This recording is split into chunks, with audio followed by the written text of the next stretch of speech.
Respected coordinator of the course, Dr. Vishal Goyal, Director HRDC, Dr. Manruchi Kaur, and all dear participants. Very good morning to all of you. So today is Janmashtami, so happy Janmashtami to all of you. So let's start the today's proceeding. So I request Cultural Committee to play the morning prayers so that we can start our day.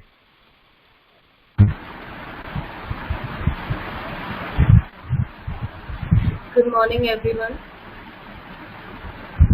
हम आज prayer में गाएंगे हमको मन की शक्ति देना। हमको मन की शक्ति देना, मन विजय करे, दूसरों के जैसे पहले खुद को जय करे। हमको मन की शक्ति देना, मुश्किलें पड़े तो हम पर इतना कर्म कर, साथ दे तो धर्म का, चले तो धर्म पर, खुद पे हौसला रहे, बदी से ना डरे, दूसरों के जैसे पहले खुद को जय करे। हमको मन की शक्ति देना, भेदभाव अपने दिल से साफ कर सके, दोस्तों से भूल हो तो माफ कर सके, झूठ से बचे रहे, सच का दम हरे, दूसरों के जैसे पहले खुद को जय करे। हमको मन की शक्ति देना। Thank you.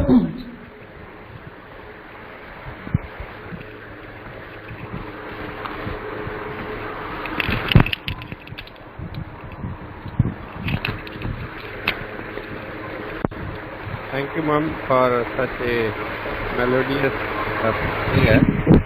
So I hope today we will be happy. So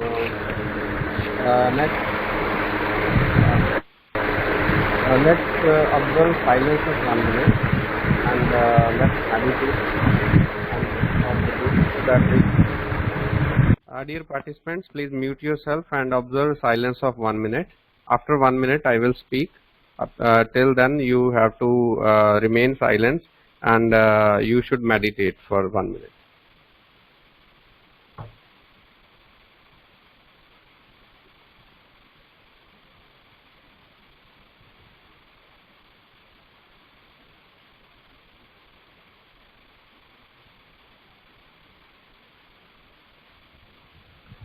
Thank you, everyone. So, as per the schedule, I invite Dr. Harpreet, who has the duty to review the yesterday's sessions. So, Dr. Harpreet, are you there? Please yes, sir. Your mic. Okay, sir. Go ahead and review yesterday's session. Okay, sir. Good morning to all. I am Dr. Harpreet Kaur, Assistant Professor in Department of Mathematics, IKJ-PTU, Mohali. I have reviewed third session of yesterday of 84th refresher course in ICT, which is organized by HRDC Punjabi University, Patiala. The resource person of session was Honorable Joint Director Dr. Mirza Pani from Association of Indian Universities, Government of India, New Delhi. Sir has discussed about different perspectives of academic leadership in higher education system in new normal way. Session was started with the academic scenario. In nowadays, Professor Pani told to promoting the development of education leadership in higher education is essential for strengthening the quality of teaching and learning. We need to prepare the students in that manner where students will be able to fight for adverse conditions and will be able to adjust and develop for adverse conditions. Sir discussed how higher education system is suffering due to COVID-19. Education perspectives have been changed. Even online mode is going on, but there are huge challenges. Everywhere one word is under discussion, that is new normal. Sir also discussed on Universal Declaration of Human Rights, which were adopted at the UN General Assembly in 1948 and declared that everyone has the right to education. These rights accepted all over world recognized globally. That really changed the world economically and in other ways. People movements increased country to country. Sir discussed how to academic leadership should be revealed in new normal. What exactly new normal condition? The new normal for education class has to unlearn what we have always. In 1996, UNESCO gave permission to the report on learning, and the report revealed that education throughout life is based on 4 pillars. These pillars are learning to know, learning to do, learning to live, learning to live together. We need to develop excellent education system in which character building, research, knowledge expansion, etc. should be groomed very well. Real meaning of education is not to create confusion and then find the solution. Sir very well illustrated this concept by giving the example of India-Pakistan relationship. Sir also discussed about human being has 2 worlds. One is outer and other is inner world. Both are linked with each other explicitly and also implicitly. A little bit stress in our mind. What type of reaction responses are delivered in environment. Our education is adequate to respond. At the last, Sir said, students will learn in classes, will be prepared for outside world as well as for inner world. How to behave, react and convert the situation in normal. Life living skills are much more important than knowledge factor. Any work without passion, dedication will not produce excellent results. Session was followed by vote of thanks and national anthem. Thank you so much. Thank you, Dr. Harpreet. You elaborated very well in the sessions. So now we have around 17 more minutes. So I request the volunteers, if any, you can present any excuse me, sir. Your thoughts. Sure, ma'am. Excuse me, sir. Sorry to interrupt you. Yes, ma'am. Please speak. I am the reviewer of first session that is held on 11th August. Can I present my review? Yes, ma'am. Please go ahead. Very good morning to all. Myself, Dr. Kiranjeet Kaur, Assistant Professor in Computer Science from Guru Nanak College, Moga, presenting review of first session conducted on 11th August 2020. Chairperson of that session was Dr. Harpreet Kaur. She started the session by giving brief introduction of the resource person, Dr. Harsinderpal Singh Barad, PCS officer, currently working as Director Administration Punjab Mandi Board Mohali and Director Colonization Punjab. Topic of the discussion was Digitization of procurement operations in agriculture. Dr. H.S. Barad was well versed with the knowledge. Contents of the lecture. The lecture was very informative. He explained the digital communication order in their offices during the pandemic period of COVID-19. Punjab government set up e-Seva services and state grievance readdressal portal for helping people. He explained food grain stocking norms, storing and procurement agencies. When COVID-19 crisis occurred, the lockdown was there and it was the peak time for harvesting wheat. Sir explained the process of mandi operations in Punjab as e-passes and e-payments are provided to farmers to sell their wheat and receive payments respectively. Special arrangements were made in mandis for maintaining social distance. Masks and sanitizers were also provided by government. He also compared revenue and production chart of previous and current years. Method of delivery. Resource person delivered his lecture online using PowerPoint presentation software. His presentation include various teaching aids like pie charts for showing ratios, flow charts for mandi operations in Punjab, pictures of real scenarios during lockdown, tables for providing data and calculating figures, and comparison of data is shown by column charts and graphs. At the end of the lecture, queries were asked by many participants and Dr. H.S. Brad replied to participant questions effectively. Now, I would like to conclude the review by saying that the session was full of knowledge, presentation was very attractive, and everything was explained in detail. It was relevant to the participants' needs. Thank you, sir. Thank you, ma'am. I request the third viewer of yesterday's session. Hello. Unmute and yes, sir. Sir, my name is Chanakeshimurthy. I am a reviewer of second session, sir. Okay. I will review. Okay, sir. Thank you, sir. Thank you. So, the chairman of this session was Dr. Kiranjit Kaur, and resource person of this session was Dr. S.N. Pandey, who is a director and research Chitrikar University, Jaipur. So his topic was, sir. Hello. Hello, sir. Please. Hello. Sir, सुनाई दे रहा है? Yes, sir. Please go ahead. Actually, okay, sir, thank you. All the participants are requested to keep your mic on mute mode. Sir, please go ahead. Okay, sir. Thank you, sir. So his topic was innovations to IPR. So sir has started with the word innovations. What do you mean by innovations? The innovations need creativity, and the creativity need ideas. So overall, innovation is a sum of the problem plus a solution, which is nothing but an innovation. In this way, sir has explained it.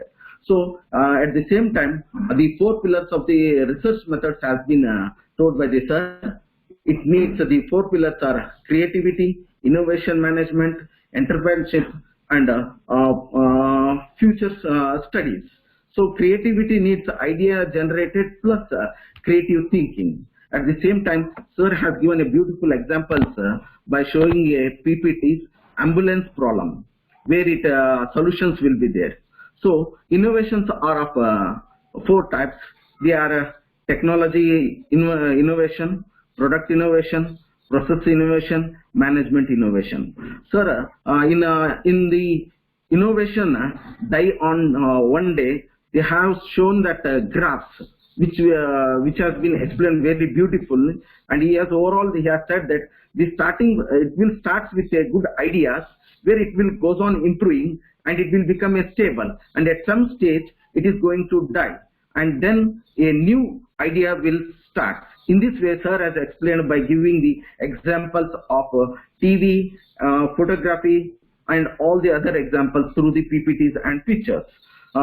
He has explained about the difference between the innovation and inventions. And sir has explained creative process of problem solving, where in the problem solving we have the solution. It may converge or it may lead to diverse. If we move towards the diverse, that is nothing but then we have to choose a best idea. Sir has given here the example of 50 students, where we can get the idea by showing the PPT. After that, sir has shown his innovative ideas, problems he has solved. That is the portable intensive care unit, design engine tuning device, e-divider, wireless sensor for vital signals. That is where we can manage we can see the temperature or BP of a patient in the hospital. And after that, he has started with the IPR, that is intellectual property rights. Sir has told that when a product has been made, it should be protected. So for that one, we need intellectual property rights. So the tools of this intellectual properties are copyright, patent, trademark, industrial design, geographical indication, trade sheet. So like this, sir has explained all the things with PPTs and showing the figures of inventions, and by giving the examples of Banaras sari and all the things he has shown it. Very beautifully sir has explained overall the summary, and at the same time sir has told us about this 3J sections where which cannot be protectable things are there. That is the device which is made for breaking up of homes. It is not an intellectual property. There we cannot make a patent on it. Like this sir has explained by showing the PPTs and graphs and all the things. And overall we can say that the lecturing was very beautifully, and we can say that we need to think of the research. So research requires creativity, and creativity is nothing but an idea generation plus creative thinking. So overall we can say nowadays we require a smart thinking. That is, a smart itself indicates that we need more than 2 characters, special characters, where we can think creatively. So I thank session chairman for giving an opportunity, and I will thank the HRDC, Punjab University Patiala, and all the participants who have given me the opportunity, and thank you one and all. Thank you, sir. Thank you so much. You explained very elaborately all the we can say important findings of the lecture. So now I request the volunteers, you can unmute yourself and present any cultural activity, or you can share your experiences. Is there anyone who can present something? Okay, so I will tell you a story. Title of the story is Value of the Life. Once a son asked to his father that what is the meaning of life? What is the value of life? The father gave a stone and asked him to go to a market.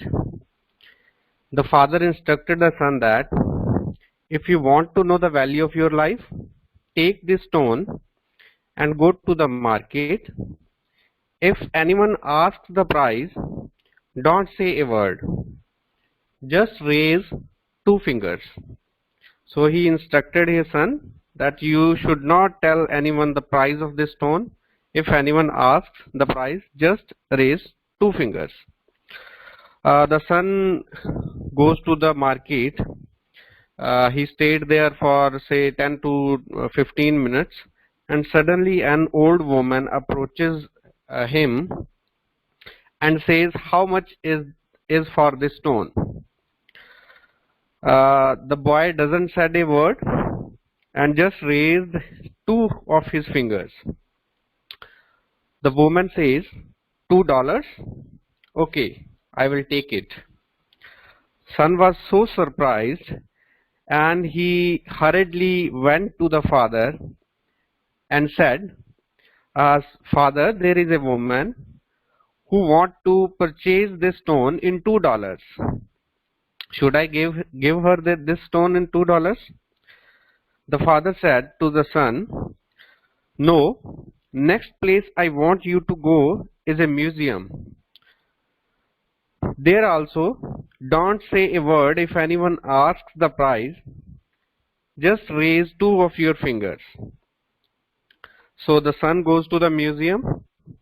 He stayed there for 15-20 minutes, and after some time a middle-aged man who who was watching the museum artifacts, approaches him and asks how much is for this stone. The boy again doesn't say a word and just raised his two fingers. The man said, $200? Okay, I will take it. The boy, in very excitement, went to the father and told him that a man wants to purchase it for $200. Should I give it to him? The man said, no. Son, I want you to go to a shop that sells precious stones or jewelry. Just walk inside the store. If anyone asks for the price, just raise two fingers. The son runs to a jewelry store nearby. He walks inside. He doesn't say anything. The old man who was sitting at the counter of the shop sees the stone. He jumps up and screams, "Oh my God, you have the stone I have been looking for my whole life. What do you want for it? How much is it?" The boy doesn't say a word as he was instructed by his father, and he raises two fingers. The old man says, $200,000? No problem. I will take it. The boy cannot believe it. He ran to the father in very excited mood and said to the father that there is a person who wants to purchase this stone in $200,000. Should I give it to him? Father said, you see, son, do you understand the value of your life? Life is all about where you place yourself. You can decide if you want to be a $2 stone or $200 stone or $200,000 stone. There are some people who love you and for whom you are everything. You are most precious. And for some people, you have no value. Some people will just use you as a commodity, and for them you may not be worthy of anything. So it is upon you to decide that what is the value of your life. So with this, my story is completed. So I hope you would like this. So if anyone else wants to contribute, the house is open. Good morning. Somebody has Dr. Rajan. Good morning. Dr. Rajan, very good morning. The speaker of the today, Professor Niladri Sekhar has already joined. So I welcome Dada. Yeah. Thank you for joining please. and sparing the time. So I am handing over the session to the next chair, please. Yeah, please do that. Thank you so much, sir. Okay. Dear participants, today among us we have Dr. Niladri Sekhar Das, Professor and Head, Linguistic Research Unit of Indian Statistical Institute, Kolkata. It's my great pleasure to introduce Dr. Das to the house. Dr. Das is an eminent scholar and field expert of repute in the field of linguistics. Sir is field expert and pioneer in the field of corpus linguistics, language technology, natural language processing, computational lexicography, and language documentation. If I will talk about the research profile of Dr. Das, I should tell you that Professor Das has 763 citations, H index of 13 and I-10 index of 23 as per the Google Scholar profile. These parameters tell us about the highly relevant and quality research that is carried out by Dr. Das in the field of linguistics. Sir has published more than 18 books in very reputed national and international publication houses. I will name some of them. For example, Springer Nature, Cambridge University Press, Pearson Education Longman, and many more very reputed publication houses. Apart from many national assignments in hand, Dr. Das has many international collaborations and assignments in hand. He's visiting scientist in School of Psychology and Clinical Language, University of Reading, UK. Sir is lexicographical advisor of Oxford University Press, UK. He is also a research advisor of King Saud University, Saudi Arabia. He is visiting fellow in British Academy, University of Reading, UK. These are only a list part of his international and national collaborations. Sir has completed 17 research projects. He has delivered more than 60 plenary talks at various platforms, international and national. Sir has done 11 linguistic field surveys, and he is also a member of many editorial boards of reputed journals and publication houses. Sir, I welcome you in the refresher course. I want you to tell something about the participants, that we are 40 participants of diverse fields. For example, we have all the participants from many engineering fields, then social science, history, economics, sociology, Punjabi language, music, Kannada. So we are from different, we can say, diverse fields. So for every field, language is very important. So I think today's today's lecture will be highly beneficial for all of us. So with this, I welcome you, sir. We are feeling very privileged that you are here with us to address us.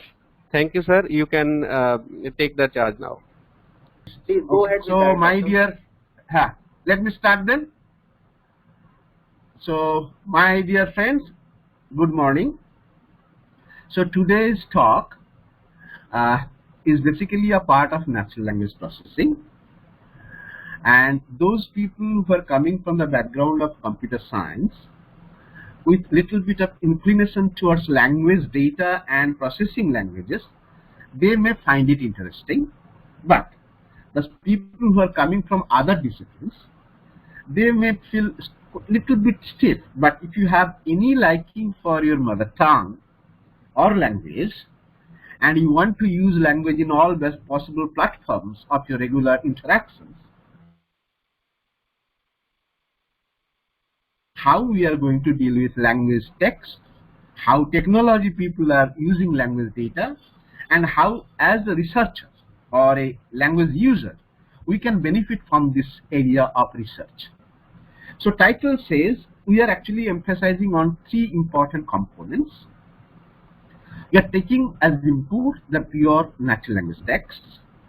We have three important tasks: how we are going to digitize those texts, how we are going to annotate those texts, how we are going to process those texts, so that not only an individual or a researcher, but also the IT industries, the commercial houses, and anybody under the sun can utilize those resources. I want to emphasize on English only. I also try to take into account our languages, our mother tongues across the country, and the model, the methodology which I will be discussing today can be relevant for all the languages, natural languages. So now, the first slide says natural language text availability. Now, when you are interested in processing of text, the first question that comes to us, where from we are going to have these texts? Now, we know very well that there are two ways of using natural language for us. One is called the audio mode, the spoken mode, which we normally do. We interact with our people throughout the day, throughout our life. These are known as spoken texts. We have different versions of the spoken text, like audio speech, video speech, multimodal speech data. So that is one part that is called spoken text. There is another part called written text, which is normally produced in written form, or sometimes it is also published in printed form, and also in digitized form. So we have the written text. So broadly, the language which we use in our life has two versions. One is speech version and another is written text version, as you know. And also you know very clearly that there are many languages across the world where there is no writing system. So the only representation of that language is registered through their audio speech. So, but for our discussions for the time being today, we will be concentrating only on the written texts. Now, what are the major advantages of natural language text? That's a very crucial issue. Why we are really interested in natural language texts? This gives very very clear idea. See, as a computer science person or a language person or anybody interested can find out there are many advantages of natural language. First thing, the text samples which we are interested to take into consideration for our study are natural text samples, not artificial. Second important, that it can be digitized using technology. It can be annotated using some annotated mechanism, using computers. It can be processed in multiple ways we like to process it. It can be customized in the sense that it has specific requirement from the language. And that particular specific individualized requirements can be addressed. It can be utilized in multiple ways, both in commercial funds, public funds, institutional funds, or commercially, or rather industries. Everybody can utilize. The data which I have been using is representative of the language we are talking about. For your tongue, mother tongue may be Punjabi, for me Bangla, somebody's Tamil, somebody's Konkani, somebody's Marathi. So the data which we are talking about, we are dealing with, are actually representative of the various languages available to us. And good source for trial and experiment, because we develop tools, we develop systems, we develop technology, and that needs benchmarking, upgradation, and that is possible through continuous trial and experiments. So these language data give us that opportunity that we can do a lot of trials, a lot of new kinds of experiments, and it is used for various development activities, not only for language technology, also for linguistic resources, databases, and many other things. And it can be generalized for the whole population. So there are many advantages using natural language texts. Some of the advantages are actually cited here. Now, third important question for us: how to get this data? The spoken data is very difficult to procure. Even if we use most of the time throughout the day, we speak of various types, various ways, in various situations, in various interactive modes with a lot of diversions, sociocultural, demographic, and purpose diversions. But point is that to collect the data of these spoken texts is a very complex task, very challenging task. We are not going to take into consideration. Since we have been emphasizing on written text documentation, we'll emphasize on two things. One is offline, that is off digital text data.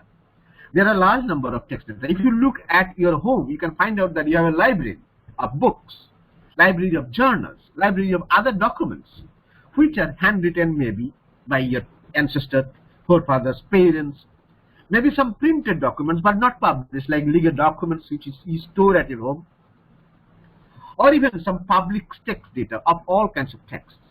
But these are not digitized. These are off digital, these are offline documents.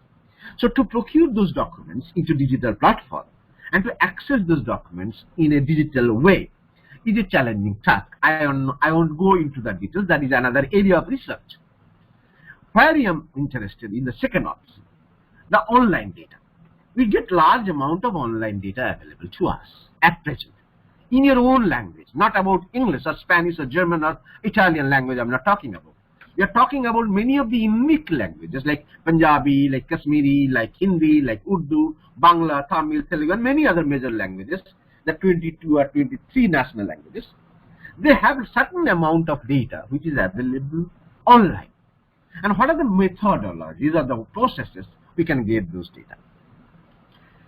As we all know that in a single day you write at least 10 or 15 more emails, and many of them are sometimes written in our own language. So we have got large amount of email data. We have a system, we can procure it. We have web-based data from newspapers, publishers, or institutes. They have their different web pages, and most of the time those data are basically available in Hindi or indigenous languages or in local languages or state languages also.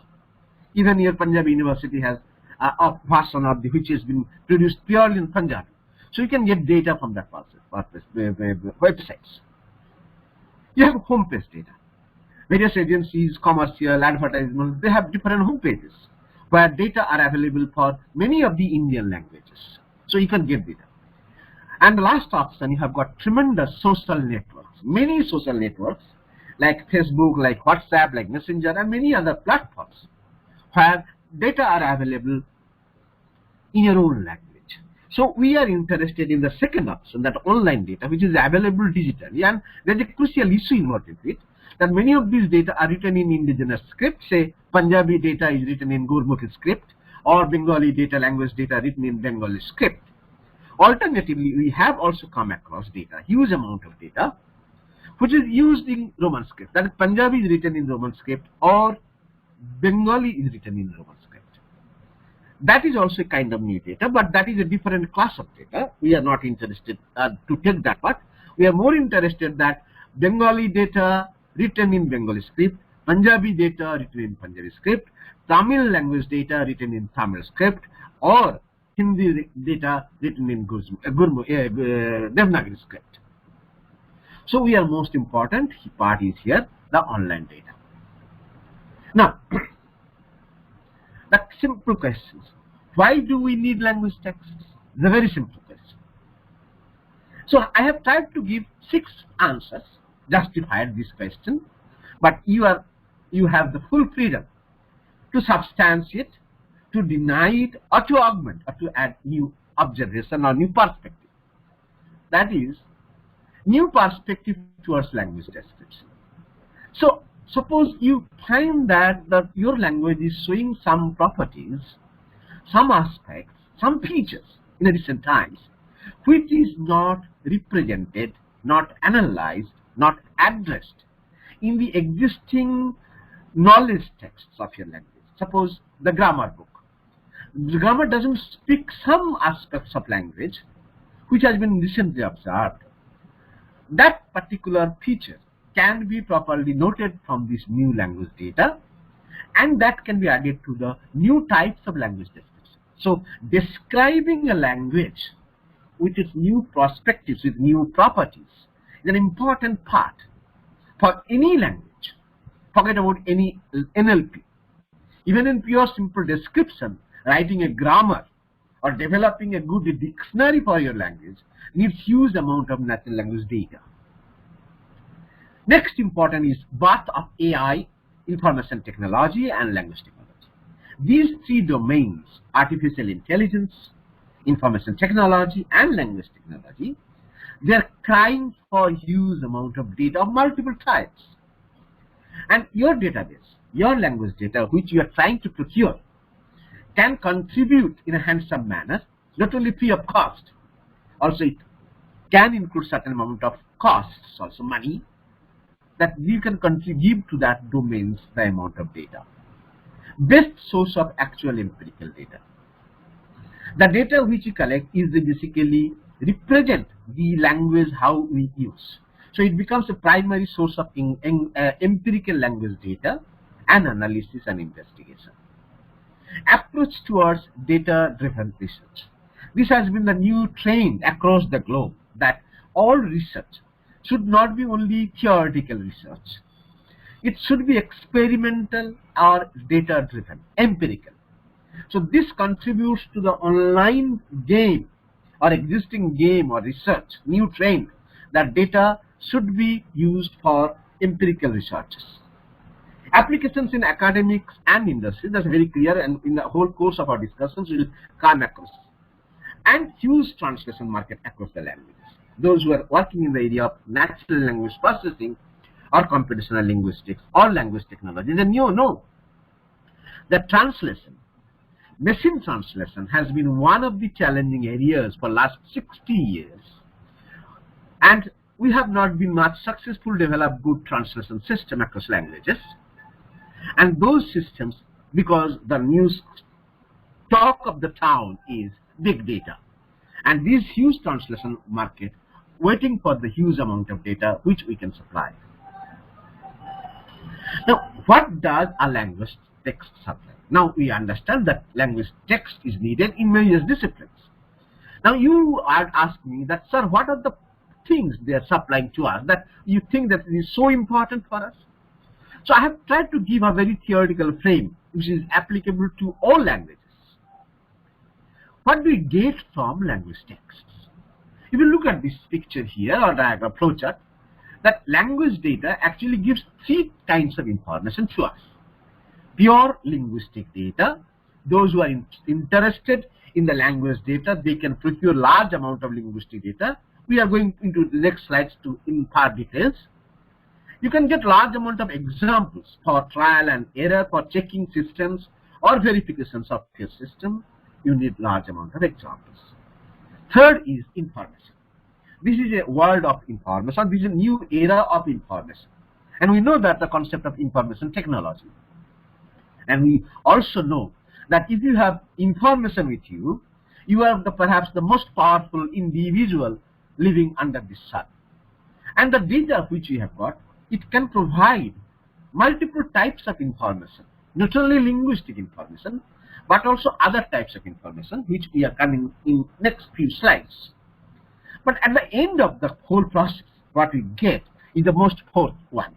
This is the requirement of every individual, being a researcher or a practitioner, or even if you don't do anything or do something which is not relevant to language technology, you need data to have your new insights about your life, about your language, about your society, and the entire scheme of your existence in the society.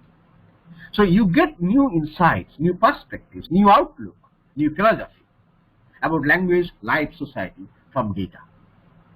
So it has very tremendous. That is why these are the important components which we get. Now, what do you find from a language text? Now, going a little deeper into the frame, that when we are talking about linguistic data, what kind of linguistic data we are actually getting? Now, I am classifying the whole linguistic data into three broad domains.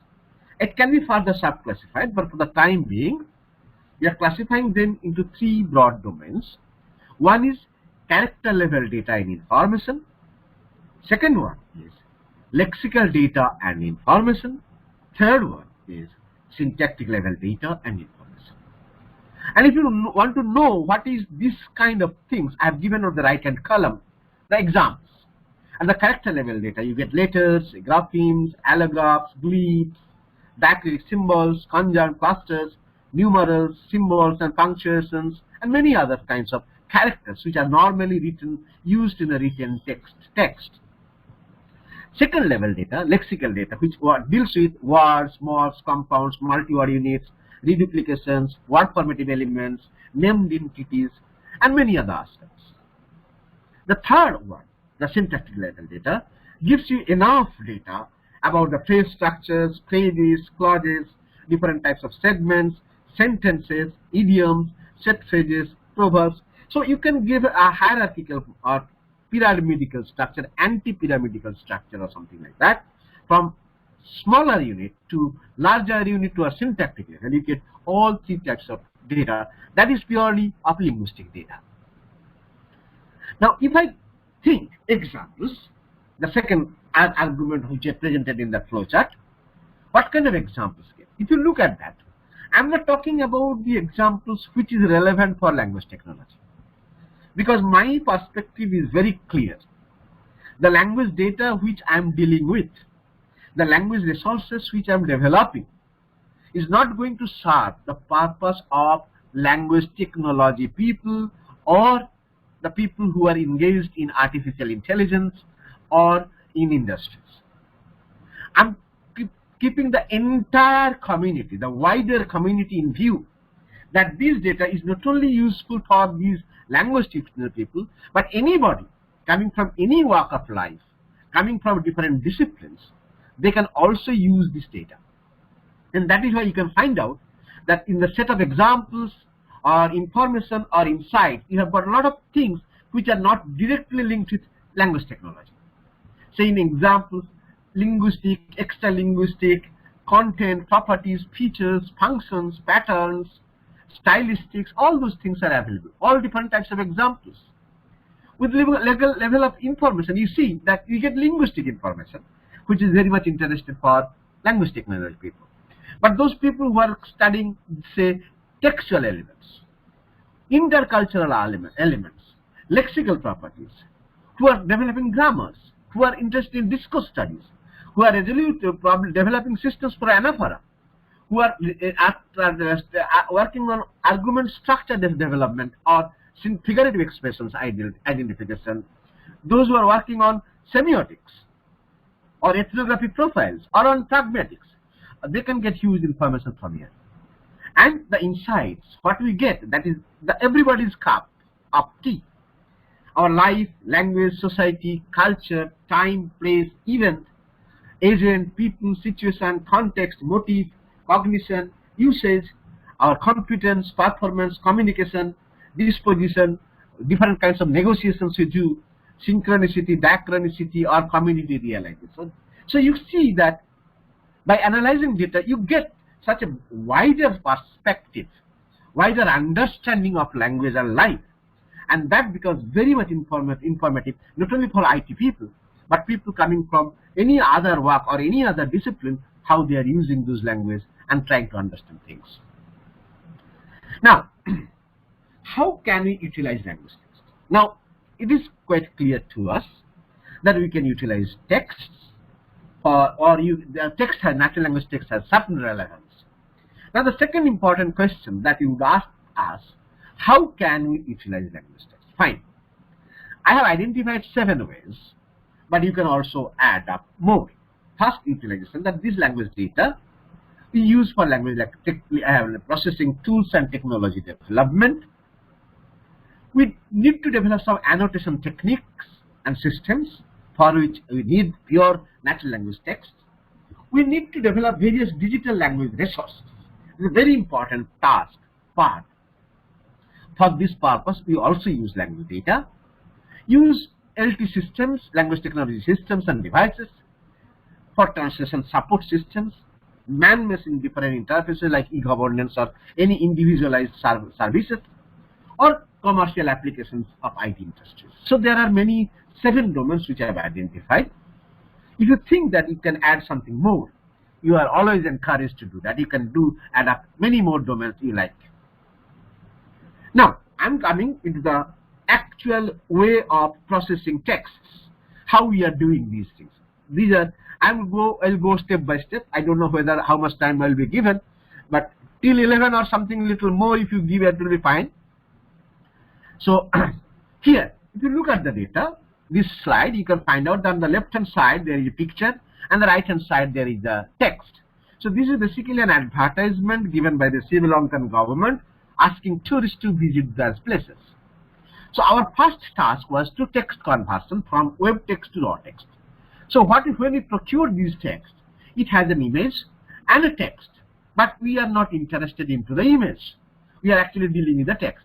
So we have rendered the whole text into the raw text version.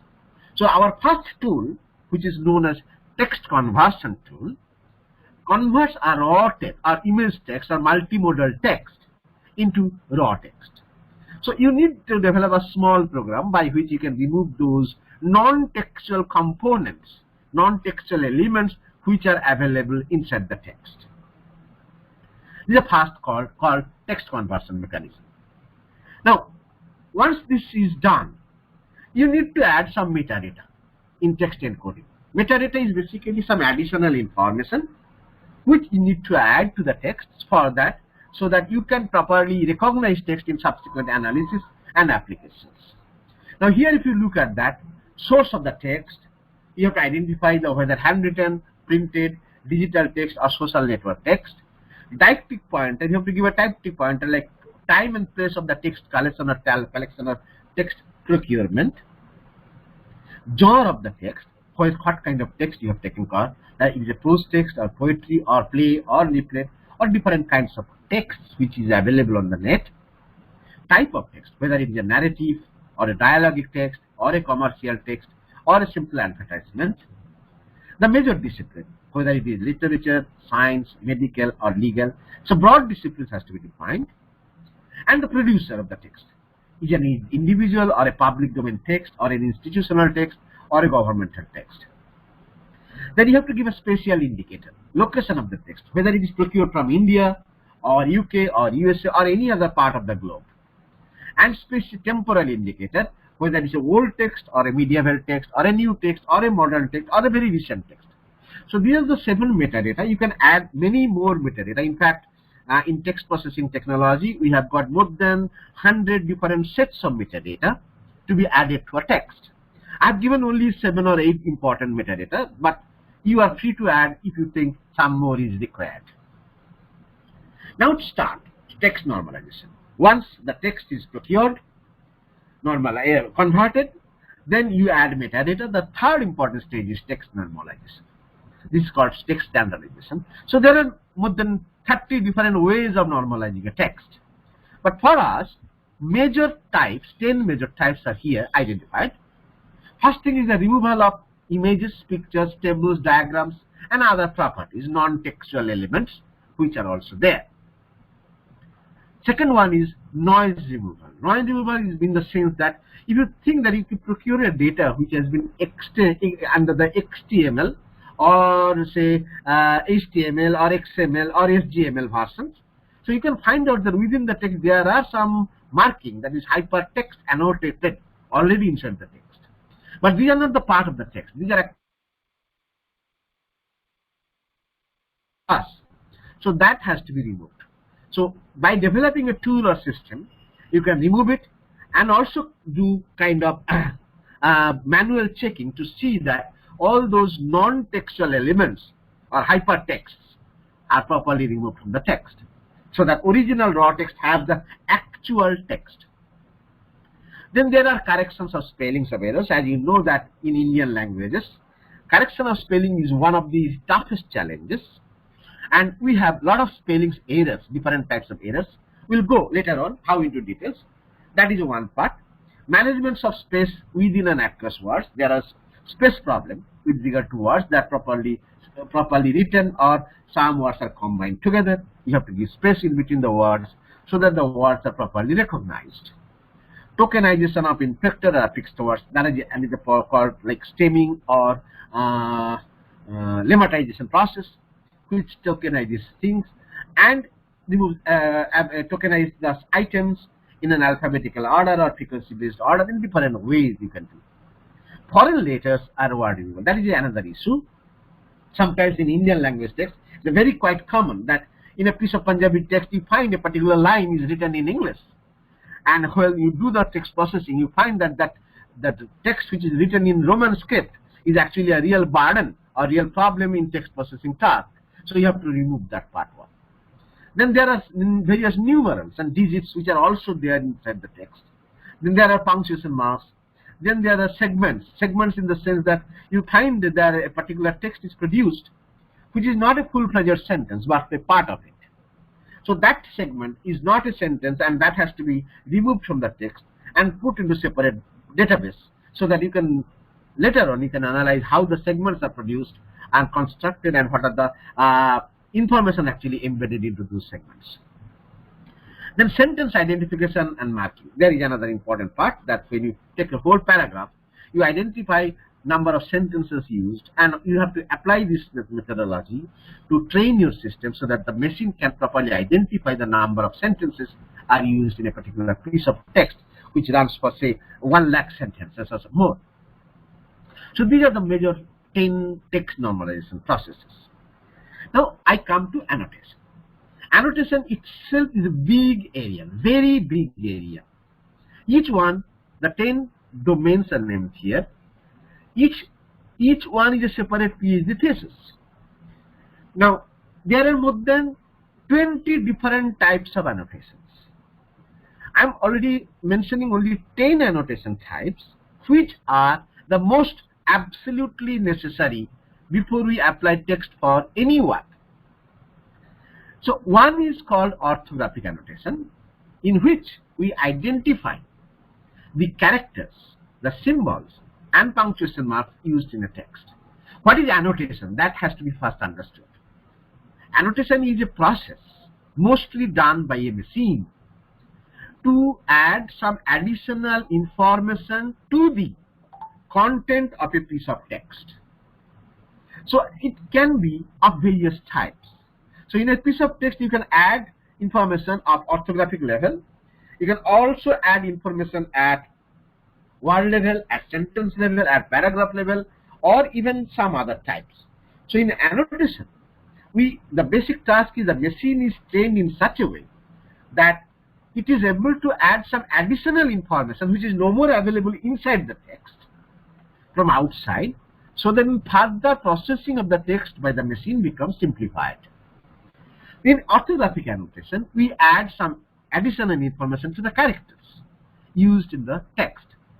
In grammatical annotation, which is known as basically parts of speech annotation or pause tagging, is basically trying to identify the exact parts of speech of the words which are used in a text and mark them as they are behaving inside the text. In semantic annotation, we try to identify the meanings of the words in texts and mark them properly. In syntactic annotation, we try to identify all phrases, clauses, all the argument structures or predicates that are used in the sentence and identify those phrases and mark them. In anaphoric annotation, we try to identify what kinds of pronouns and nouns are used in the text and how they are co-indexed with each other. We know that in a piece of text we can find out that a noun is used at the beginning of a sentence, and in the rest of the part of the paragraph that particular noun is almost referred to as it or he or she or something like that. So how those relationships are actually indexed, co-reference indexing, is basically known as anaphoric annotation. Etymological annotation tries to identify the origin of words and word combinations from which source the word has come and being used in a language. In discoursal annotation, we mark the discourse types, nature of text constructions, and domains of use of a particular text. In figurative annotations, we identify all kinds of figure of speech and the stylistic devices used in texts. In ethnographic annotation, which is more related to machine learning part and text interpretation type of analysis, where we can find out the social, cultural, ecological, and semiotic properties embedded into the text. And in cases of named entity annotation, we identify large number of proper names, person names or proper names, which are being used inside the text, and identify what kind of nouns are there. So these are 10 major broad types of text annotations. Now, once the text is annotated, we go for processing. There is another challenging part, where we have mentioned here 10 different types, but it also has many more types. The major types are here 10. We'll also give some slides and presentations also. Later on in slides, we can see how these are done. So first task is paragraph breaking. Break a paragraph of a text into sentences. Then sentence breaking system, where we break a sentence into words. Then we do the lexical sorting, where all the words which are used are sorted out either in alphabetical order or in frequency based order. The next one, that is frequency count. Then we count the frequency of each character's words, phrases, or sentences used in the text. Then we do concordance. In concordance, what we do actually identify the distributions of all major words in a text, so that we know how these words are actually used in what different senses, how different purposes words are used. In collocation, we try to identify the combinations of any two words as an instance of by choice or instance of chunks. We'll go into details later on. In chunking, we try to identify the multi-word units like compounds, reduplications, idioms, and phrases, and put them, chunk them, mark them together. In keyword search, we identify the keywords of a particular text to identify to which domain or text categories the text actually belongs. And in local word group, we identify a combinations of several words and how these combinations actually denote a composite sense. And finally, in lemmatization, we try to identify all inflected words and affixed words in a text and try to remove the inflection part through stemming or lemmatization so that we can derive the stem and identify the inflections, how they have combined. So these are the major 10 processing we will also discuss here in some littles in graduate. Now, first one. If you please recall back to the example given of the picture of the Sri Lanka advertisement. So you can notice here how the whole paragraph has been broken into 6 different sentences, and each sentence is assigned with a unique syntactic ID. So you need to have a sentence breaking or paragraph breaking tool which will be able to break a whole text in the form of a paragraph which has been given as an input and identify each sentence properly, separate them separately in different columns or different rows, and assign a specific syntax value or syntactic value. So this is the basic task of a paragraph breaker. Many of the Indian languages have a paragraph breaker of this kind, but most of the Indian languages don't have. So we need to develop a paragraph breaker for all the language data which has been developed for each of the Indian languages. Now, once the sentence is broken, the sentence is identified, I've taken the first sentence. This breaking sentence is into words, which is known as word breaker or sentence breaker.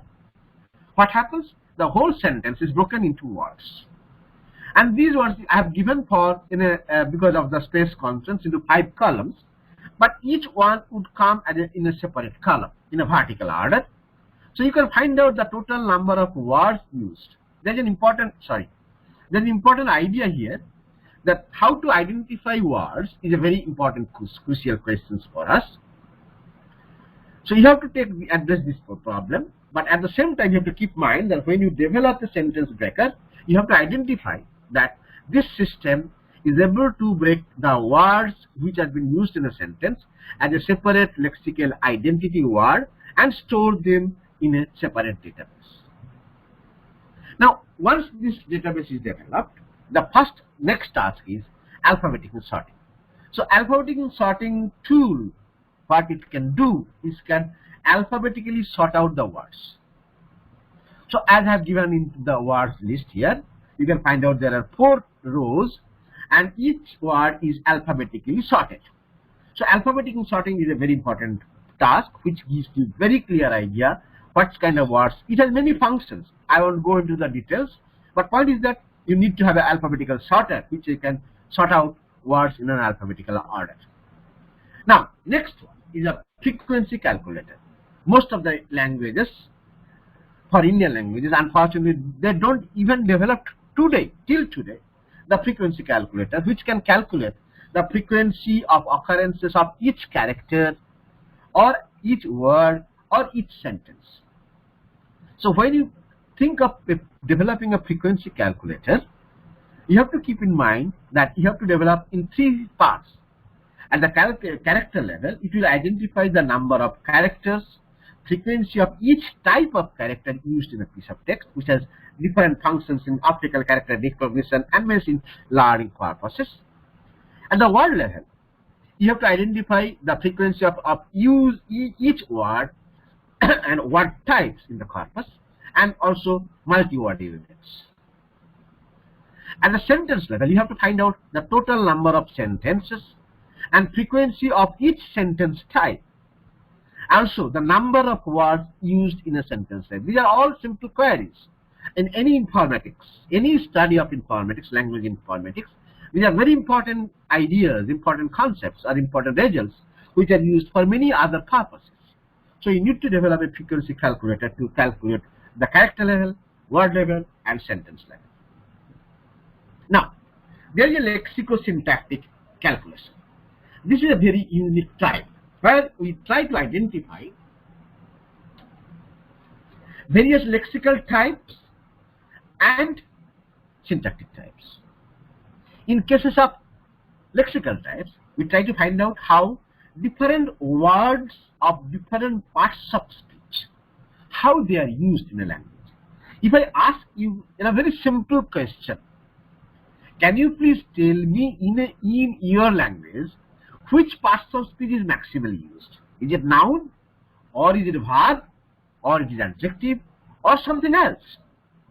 So what you can do is that you can give an answer which is purely heuristics, not empirically supported. But you need to have a lexicosyntactic calculations from your data so that you can identify how words of different parts of speech are actually used in a text, how multi-words units, single word units, inflected, non-inflected, or distributions are there. Even in the syntax types, you can find out different structural types, simple, complex, compound, or semantic types, affirmative, negative, interrogative, or various types, or formative types like verbless sentences, subjectless sentences, objectless sentences, transitive, intransitive, direct transitive. So all kinds of variations are done by lexicosyntactic calculations. Here is the concordance, a very powerful tool in particularly developing word nets and word sense disambiguation. So what concordance does, it identifies a particular word. This has been taken from the British National Corpus to show you that the term word manage is taken from the British National Corpus. It shows that it has 16 examples. In every 16th sentence, it has a different meaning. So concordance identifies a particular word, identifies the number of sentences where that particular word is used in a large linguistic database, and isolate those sentences in a separate database and put this in this order so that your further tool can classify the multiple possible senses the word is actually generating because of its use in different syntactic frames. So concordance is one of the powerful tools which identifies the different levels of sense variations. Please look at the right hand column, that one word giving multiple senses.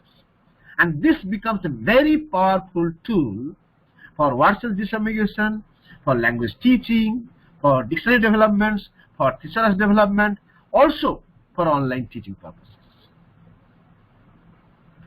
Now collocation. Collocation is a unique combination. If you look at the examples given here, the basic argument of collocation is that it says that two words are so internally linked up conceptually or cognitively that they often go together.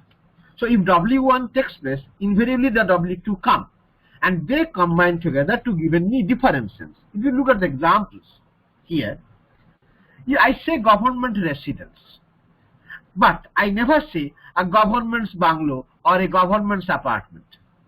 If you look at the circuit house or royal mansion, holiday home, farmer's cottage, private house or healthy abode or heavenly abode or minister's apartment, you can find out that everywhere the W2, that is the right hand word, is actually referring to a place of living. But they always combine in a unique way. Another example from British National Corpus, the moment you give a glass of what, glass of, and give a dot and question, it will generate a list of words, will show that these words are actually combined with this expression a glass of and generates a collocation. And you get a very clear idea how when I mention a glass of, what kind of words are actually combined here, like wine, sherry, champagne, beer, white, too large, or leisure. So these are the words normally combined with a glass of. And this gives a very unique idea to understand how entire human cognitive process are actually competent to combine these things in a unique way to give us unique references. And you can also give this for machine learning purposes. Chunking. Chunking is basically trying to identify the extracting the phrases or unstructured text. Look at the example. We saw the yellow dog. In this sentence, you can find out that there are two chunks. One is NP, which is we, and the yellow dog, determiner, an adjective, and a noun, they combine as an NP, and that is also identified as a chunk. So you need to develop a chunk which will be able to, given a sentence, to identify the total number of NPs, VPs, RPPs, or adjectival phrases are used into the system and into the sentence and can identify. So chunking is a very powerful NLP tool which identifies the total number of phrases used in a sentence. Here's the keyword in context. So keyword distribution or keyword in context, it says that based on the keywords, I can identify to which domain, to which discipline the text belongs. So if you look at the data, the red words are actually words related to money and economics. And based on this data, rather than going to the whole through the text, the machine can identify the keywords and identify to which broad domain those keywords normally belong. And based on that, it can identify to which domain the text belongs. So keyword is an important idea to text summarization and text understanding and text categorization. Now local word grouping. If you notice here the very simple examples, in local word grouping is a tool which helps you to identify several words and at least two or more than 2 or 3 words, and says that until and unless these 4 words are actually combined together, composite sense cannot be retrieved. So whenever I say what kind of time or in a moment in time or for the time being, I have to take these 4 words together to understand that they combine together to give a simple sense, single sense. So local grouping, word grouping is a tool or system which identifies those words together and denotes its meaning. Lemmatization is a simple process where you can find out how the inflected words, the red words are inflected words, how they have been the surface form, how the suffix part has been removed, and how the lemma form is generated. So lemmatization is a system which removes the inflection part and generates the lemma. The output of the process text are like this.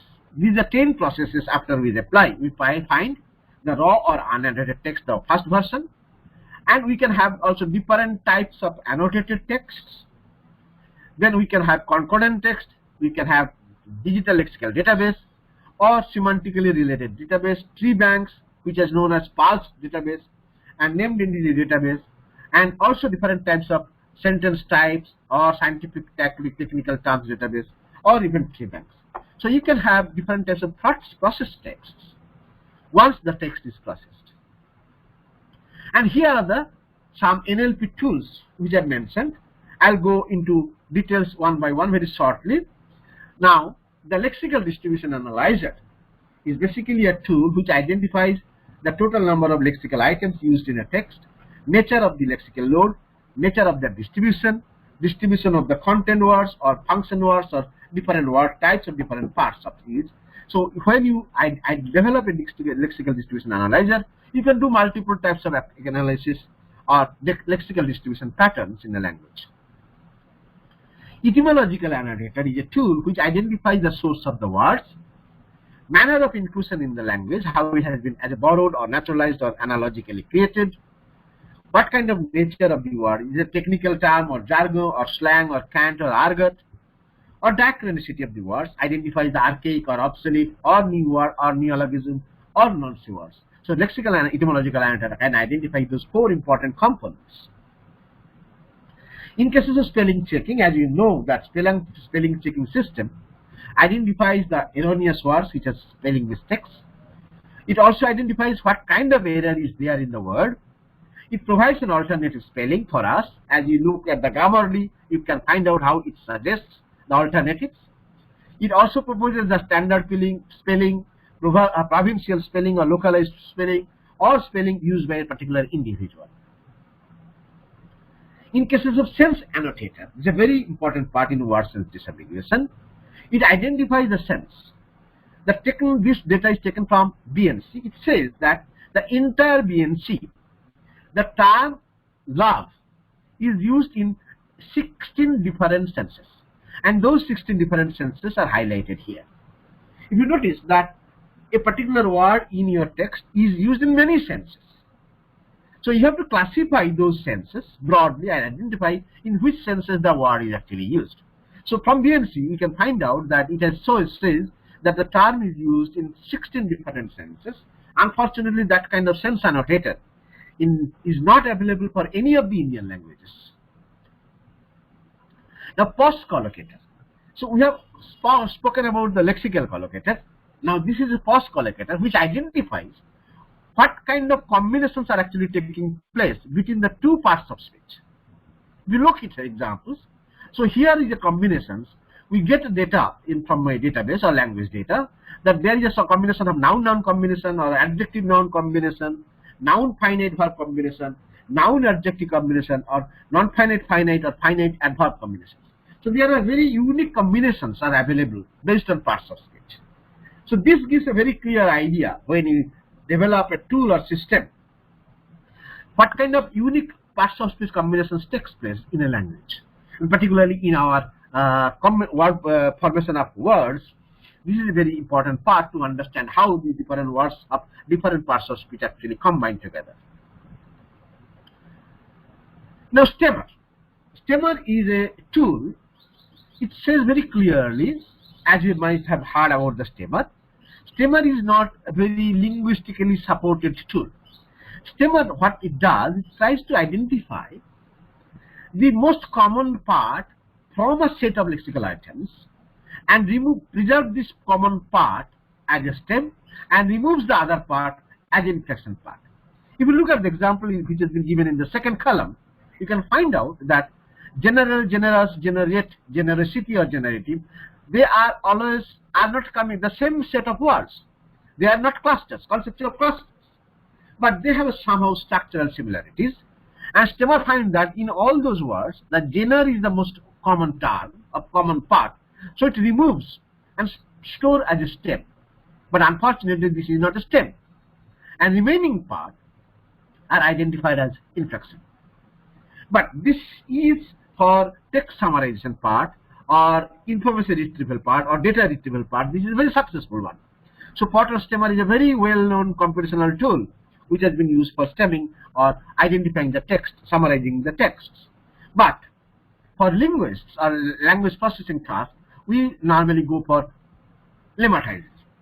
So lemmatizers are far more important because in case of stemming, the question of morphophonemic changes, which normally observed when the suffix part is tagged with an inflection or a stem, is never takes into account. But in lemmatizer, it always gives importance to the two important questions. First, the lemma or the stem should be a valid stem, acceptable stem in a language. Second important thing, the operation, the morphophonemic operations which takes place when the inflection part is combined with the base form should be clearly defined. Here, if you look at the table, you can find out the third column shows what kind of linguistic operation or morphophonemic operation has taken place, and because of these operations, how the lemma is derived. So lemmatization is a far more sensible, far more logical, and far more applicational in natural language processing, where we are giving emphasis on the valid stem and valid inflections and valid operations. Next is morph analyzer. So morph analyzer is a tool which tries to identify the morph or morphology used in the word. So it works at the morphological level. Look at the example given here. I've given the word nationalization. So this is an input word given to the system. Now the system first breaks it, identifies its parts of speech, that is word first, it's a finite verb. But do you think that this is a finite verb? It's not a finite verb. It's basically a noun derived from a finite verb. Now it has a suffix part as a nation, a stem part, and suffix present alienation, and it identifies what are the other suffixes, adjective suffix, verb suffix, nominal suffix, and the morphophonomic change we can gone through. So here, morphological analyzer identifies text as a word as an input, identifies its parts of speech, which is wrongly marked. Sorry, I'm very sorry for that. But also identifies the total set of suffixes which has been used in formation of the word. In the reverse one is a morphological generator. It works in the reverse process. What it does, that here we give the root form and a set of inflections. By giving a set of inflections, the root combines that root, the system combines the root and the set of inflections, underplays or the works on the operation processes, and finally generates the output. So morphological generator works in a different or the reverse way. In cases of morphological analyzer, we decompose a morphological structure of the words.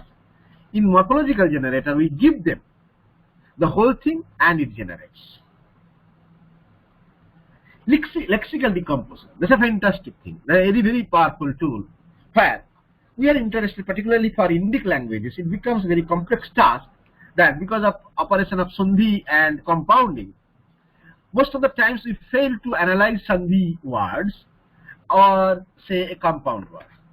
In lexical decomposer, we do that, we decompose a full form of the word and identify what are the input words are actually used. If you look at the word, this anti-establishmentarianism, this is an input word. Now when we decompose it, what it happens? It identifies that it has a prefix, it has a second prefix that is called anti, the basic component is a stem, and it has a suffix that is meant, it has a suffix adjective as aryan, it has a suffix called noun, ism. So by combining those components in a linear order and a fixed order, we can generate the form. So it shows how the lexical decomposer breaks the words and identifies how different words are actually generated. Next one is lexical generator. This is a very important tool also. In lexical generator, what we find that, look at the data, here is the word called form. Now if you look at that, we have provided a set of suffixes and a prefixes and both. And you know, let me share with you the information that English word form has more than 350 forms by using the stem form. And these forms are generated by using these three things, three processes: suffixation process, prefixation process, and both the processes.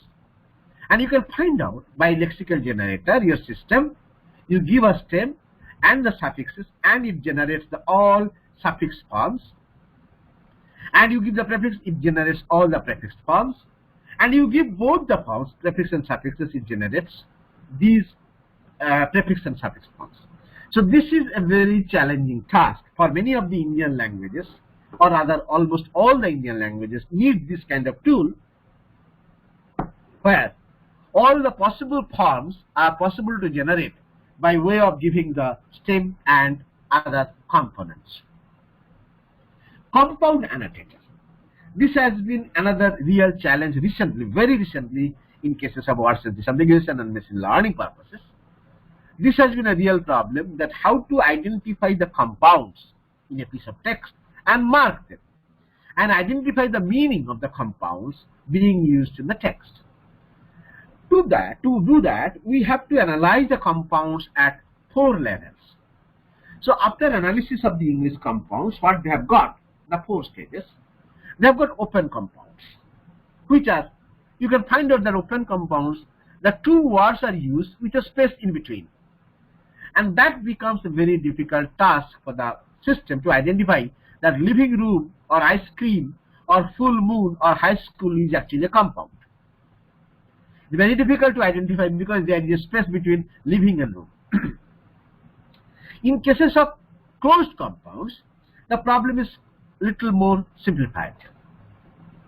Because campfire or earthworm or popcorn or snowball, there is no space in between. So this is a single word string, and perhaps the machine can identify that this is a compound word. But even then, machine has to do a lot of processing to identify that these are compound words. In cases of hyphenated compounds, the problem is further intensified. If you look at the examples like mother-in-law, merry-go-round, self-esteem, or glowworm golden, or willow thy wisp, these are all compounds. For a human being, we don't have any problem. But for a machine to identify them is very difficult, because machine has to understand that each word string in both sides of a hyphen has to be taken together and to be marked as a compound. So it involves a lot of machine learning, and for many of the Indian languages it is not yet developed, but for English it has been developed, how a good compound annotator can identify the compounds. The fourth one is a real challenge. Challenge in the sense that these are exocentric compounds. If you notice the examples here, fat food is basically a compound with a hyphenated string, but the meaning of the compound is not derivable from the meaning of the words which has been used there. I have given those exocentric compounds are unique compounds in a language, where the words which are used to form the compounds don't carry their meaning. Look at that word, say red cap. It refers to the British people only. Or if you say that bird brain, it refers to a foolish man. Or if you note as the sweetheart, it refers to beloved. So the most challenging task in a compound annotator is to identify that the meaning of the constituent words are actually lost. So a compound annotator or a compound marker fails to identify in many of the cases. And a compound annotator tool has to take care of all these components. Now style annotator. Style annotator is a unique tool. I don't know whether you have any idea about the stylometrics or statistical identifications of the text. This has been a real issue in recent days as a part of the forensic analysis of texts. Many of the times, if you have noted that handwritten documents, particularly the people who commit suicide, are doubtful documents, because you never know whether these are written by the person who has committed suicide, or somebody has written the text and put beside the person and claims that it is his or her last declaration before committing death.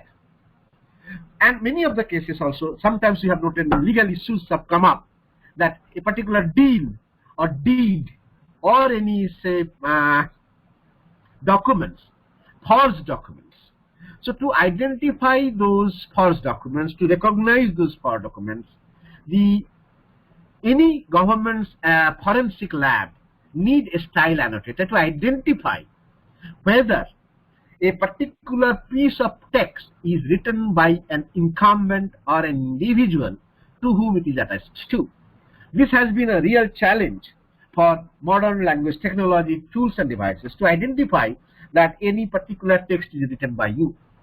So we need a device which would be trained in such a way that any text which has been written by you given to the text system, and system will analyze the text and identify some unique stylistic properties from your text, and will make it that these are the unique properties of the text creator.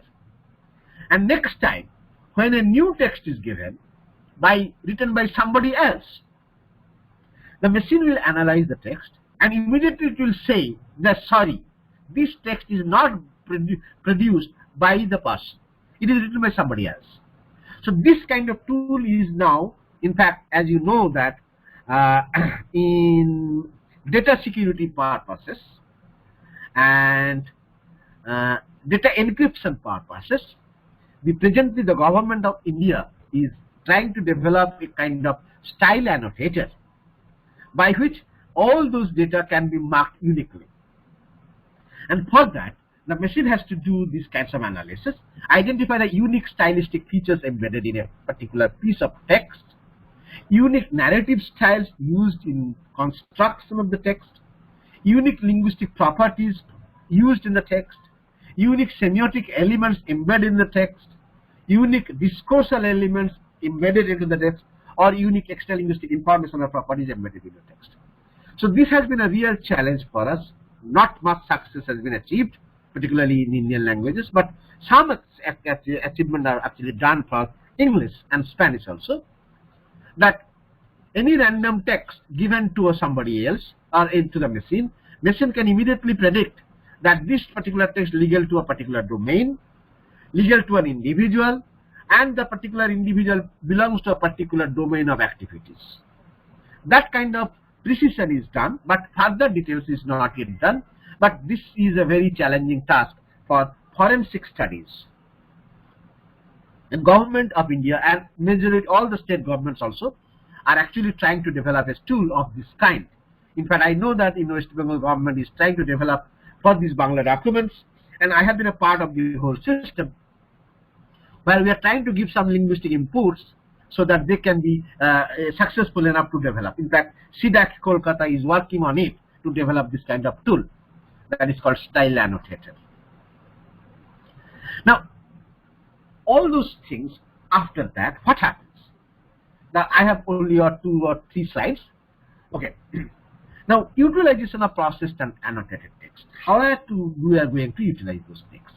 So we have tried to understand what kind of different annotations are done, what kind of different processing are done, what are the different types of tools one can develop, and these are very necessary tools for almost all the languages. And these are the domains. I have identified only in the 10 domains or 10 or 15, 13 domains, but you can also add up more. NLP, research and developments, machine learning of texts, machine translation, government e-governance services, particularly in this time of pandemic, when a lot of questions are being addressed to the government health services or health department, and we need a e-governance support system that all your questions are properly recorded and understood so that appropriate responses are generated by the experts.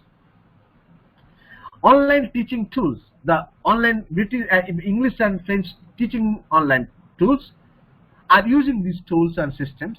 In fact, recently British Council has introduced these tools for analysis of the texts and using as a device for better learning of the learners. We can develop the structural digital resources. Many of the Indian languages, unfortunately, they don't have very good digital dictionaries, or digital grammars, or digital thesaurus, or digital many other supporting documents or materials which are required by every user. If you search for a good online digital dictionary for your mother tongue, very unfortunate to say that we don't have a good dictionary like Oxford Dictionary or Cambridge Dictionary or Merriam-Webster's Dictionary. So we need those data to develop these are all digital resources like dictionaries, grammars, thesaurus, and also for developing good online search engines and app-based search engines so that this can be utilized. So we need those processed and annotated text to develop those tools, which are basically part of the industries and IT sectors. And also we can use commercial utilizations of texts of different apps and devices. In fact, you know that recently the new discipline which has come up, known as digital humanities, a major part of those text processing tools and devices, which I've tried to talk about here, are actually included in these domains. And digital humanities trying to process all digital text, but not only of humanities text, but also all scientific and commercial all kinds of texts, putting those text processing tools and techniques so that these texts are better represented, better understood, and better utilized for academic research development as well as for commercial purposes. Now, perhaps the last slide. Benefits of text processing tools and techniques. So we have tried to understand or discuss certain things, although in a very minuscule manner, because I have tried to capture things, so many things, which is a 2-year course for masters and masters or postgraduate course in many of the universities within 1 hour 30 minutes talk. So perhaps it has been very short and not very elaborate, brief, very brief course, but still we can have some ideas. Now the last question is, who are going to be benefited? That's the last question. Because ultimately, once we realize how it is going to be benefited to us, how it can be utilized by people coming from many walks of life, will be motivated.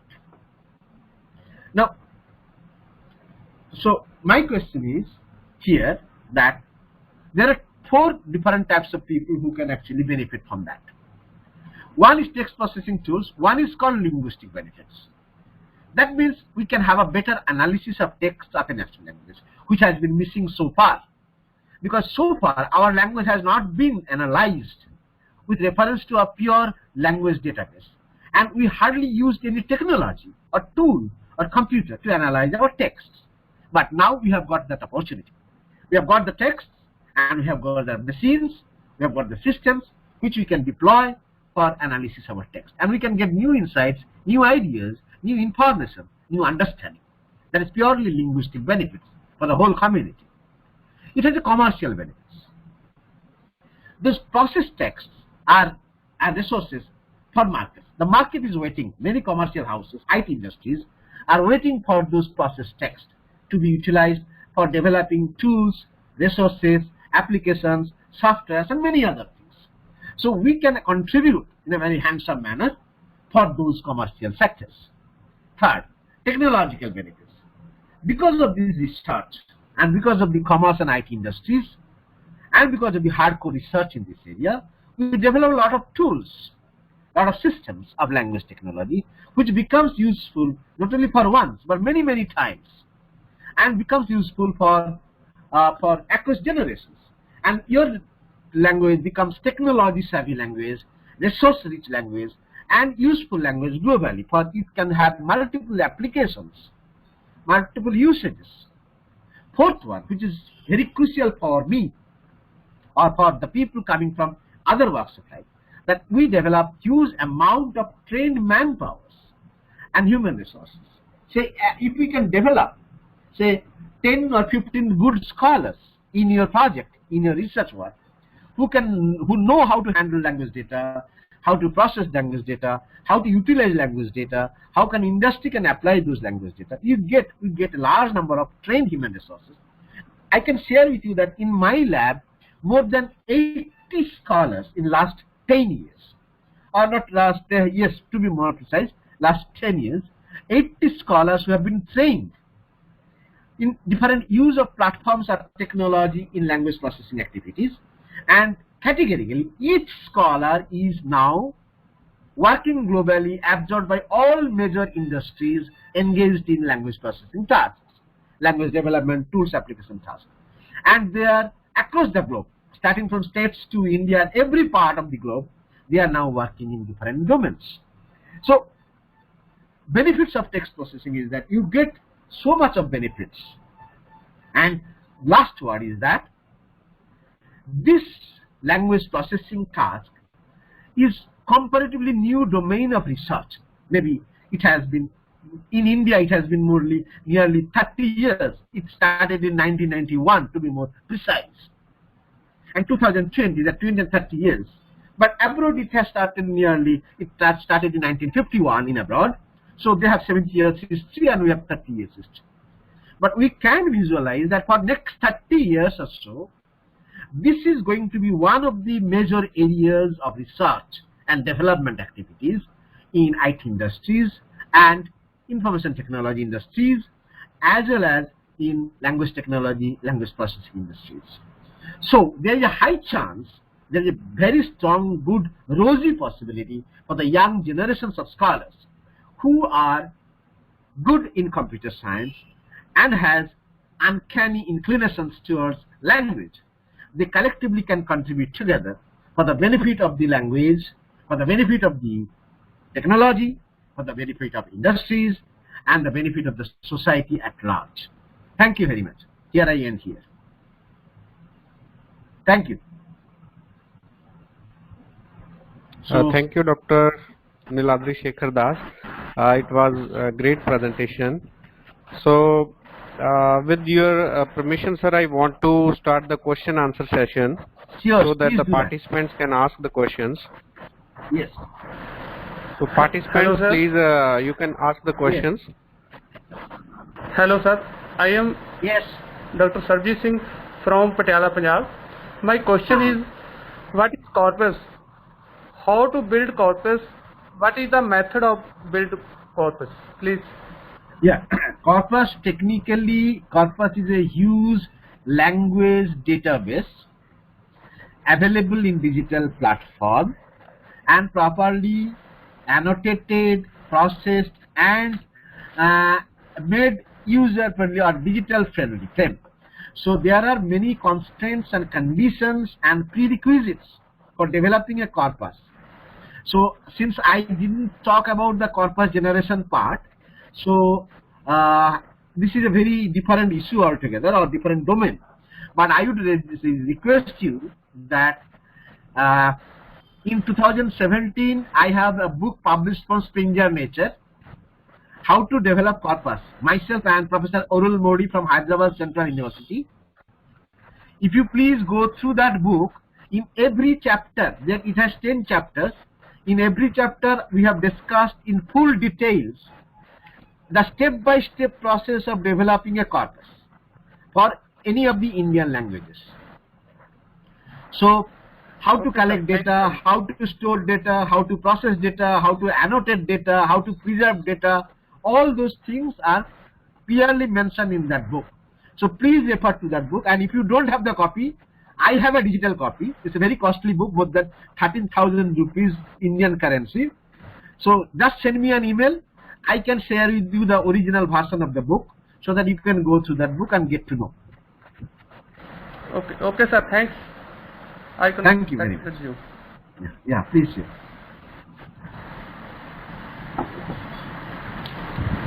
Hello. Any other question? Yes. Hello, sir. Dr. Vishal Verma here from Computer Science Department. Yes, sir. Sir, recently one of research scholar have worked with me on the identification of Japanese character set, which was very old, and for the conversion and make it easy for the persons to detect what's there in it. So during that research, yes sir, yes sir. During that research, we came to know that one of the organization is there in Japan, which is procuring all the documents which are related to their history and are written in their own language. And now they are processing the digitization of all those characters. So, sir, out of that research, we became interested in doing some work for the Indian historical characters, which are kept in very few organizations right now. One is there in Bangalore. So, sir, I want to know, is there any organization in India which is keeping track of the Indian unidentified characters from history on which we can work for the processing? Yes. So, thing is the two important questions. So the point is that your question is there any archive in the form where the old Punjabi character or Gurmukhi character should be available, right? Yes, sir. Yes, sir. Yes. So the central government data archive, digital archive of the central government. Okay. Can you hear me? That archive has some old Punjabi texts where those characters are used. So these are available from that archive, but these are mostly the image files. Fine, sir.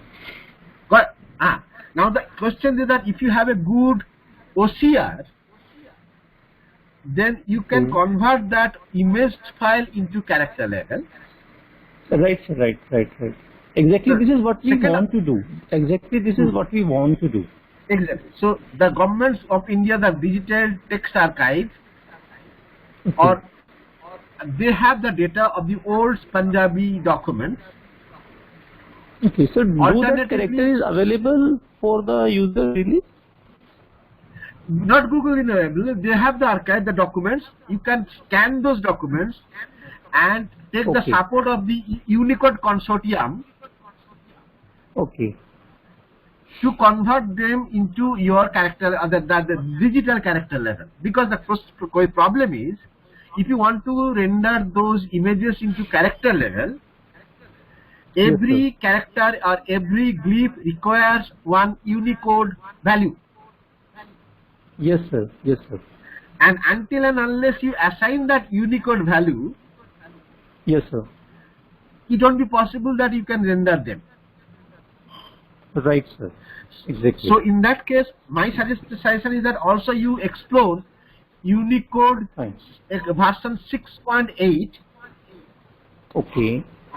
And see if those ancient characters are actually recorded or represented in Unicode. Right, sir. Right. Yeah. That will give you idea that how you can convert them or how can store them. Right, sir. So, sir, in this track, if we proceed ahead, we may seek some help from your experience in future. Yes, sir. I have no problem. As long as it is an academic work, I am always there to give my support. Fine, sir. We will be in contact. Thank you, sir. Yes, yes. Thank you. Thank you.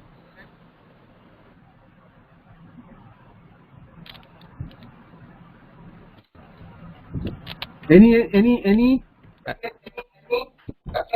Hello? Hello. Yes. Hello. Hello, sir. Yes. Hello. Yes. Hello. Myself, Shailaja. Hello. Yes. Tell Hello, me, sir. tell me the question. Hello, sir. Myself, Dr. Rajkumar, Department of Kannada. Please. Sir, natural language text in audio speech, video speech, multi-modal speech. Can this explain this detail, sir? Multimodal speech. Multimodal speech means you have. You can also have, say, audio component, text component, picture component, and sign language component. So if you get a component, particularly if you know that Michigan State Archive has a large collection of multimodal texts where you get within a single text, we get the text, audio text, written text, audio text, video, as well as sign language. Okay. Thank you, sir. So that is called a multimodal text. Okay, sir. Okay. Thank you, sir. Yes. Sir, myself, Shailaja Mahadappa. Please. My question is, do we have the technique for processing the Braille lipi? Processing? Braille lipi, the blind one. Blind sign language. That is Braille. Yes, sir. Yes, for Indian Braille, for processing Braille, they have a system. In fact, for English, they have already developed system for processing Braille texts. For other languages, we don't have this? For other languages, I'm sorry, there is for no other Indian languages, there is not yet. I know that the Institute for the Blind from Mumbai, they were working for that, and for IIT Kharagpur was also trying to develop a system for recognition of the Brailles, but I don't know whether that has been much successful. But I know Professor Anupam Basu and his team was working for conversion of the Braille text in audio mode, from Braille text to speech output. Okay, sir. Thank you. But databases, I'm not much sure whether it is available. Okay. Thank you, sir. Thank you. Is there any other participant who can ask who want to ask the question? Okay, I think all the questions were answered by Dr. Niladri Sekhar Das. Sir, it was very informative and great presentation from your side. Thank you very much. Thank you. there is a saying that language is the armory of the human mind, and at once Yes. it contains the trophies of its past and the weapons of its Yes. future conquests. Exactly. In the era of online learning and computer technology, linguistics becomes a very important field. Sir, you have explained the importance of natural language processing, and from your presentation, I have observed one major point, that the linguistic is not just a field of language experts, but it is, we can say, it is interdisciplinary Exactly. field. So I'm very much sure that all the participants will be highly benefited from your words of wisdom. And also, I hope some of the participants will surely do some research in the field of linguistics after taking the motivation from your talk. Sir, I, Rajandeep Singh, session chairperson of this session, wish to say thank you for your such a wonderful presentation on the behalf of the house. Thank you so much, sir. Thank you. Thank you very much. Coordinator Dr. Vishal. Thank you, Professor Over to Dash. you, sir. It was wonderful, and we gained a lot of knowledge. And I hope that there is a ray of light for all the participants, that they can work on this field as well. So thank you, Dr. Niladri. Thank you very much. Yes. Okay. Thank you, all participants. Let me leave now. Bye. Have a nice day. Thank you. Thank you very much. So Thank you, I sir. request all of you to kindly rejoin at 11:55. So we will be starting the next session by 12 sharp. Thank you very much. Thank you.